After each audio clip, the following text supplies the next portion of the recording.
I'm Well,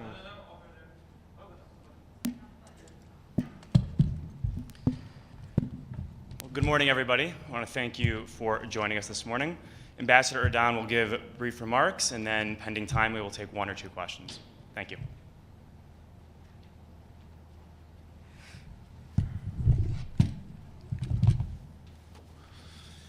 Good morning.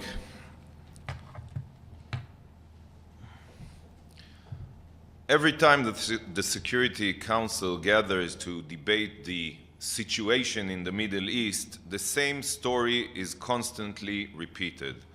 The entire focus of the discussion is only to bash Israel, and the one-sided anti-Israel rhetoric has turned these debates into a waste of everyone's time. Despite the Security Council duty to facilitate peace, some of its members make sure to help dig the ditch of conflict even deeper.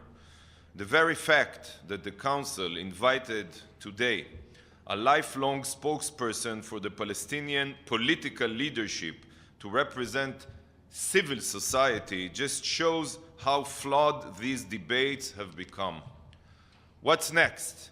Will the Council invite Hassan Rouhani and Jawad Zarif as representatives of Iranian civil society? While polls show that 80% of the Palestinian public are fed up with President Abbas's authoritarian regime, their leaders are still spreading the same lies and distortions at the UN. The platform given to the Palestinians at these biased debates create a false reality which only serves to strengthen Palestinian rejectionism of any further negotiations with Israel, thereby maintaining the conflict. The only way for this Council to advance peace in the region is to stop allowing the Palestinians to turn these debates into a platform for spreading their outrageous anti-Israel libels. Meanwhile, these debates almost entirely disregard the real threat to regional and global security: Iran.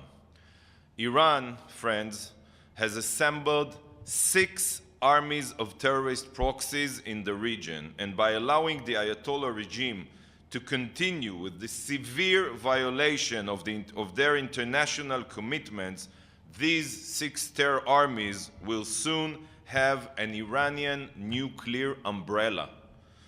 Allowing Iran to become even a threshold nuclear state poses an existential threat to Israel. Therefore, the State of Israel will never allow this to happen. Never. This month marks 30 years to the Madrid conference, where Prime Minister Shamir described a peaceful Middle East as a paradise for culture, science, and creativity. Israel has always and will always remain committed to peace, and the strong peace agreements with 6 of our neighbors can attest to that. Israel urges the Security Council to stand up to Iran and to demand that Palestinian leadership abandon their culture of hate. This is the only way to transform the region into a paradise of progress, prosperity, and peace. Thank you. Time for one question. Good. Everything is clear. Thank you.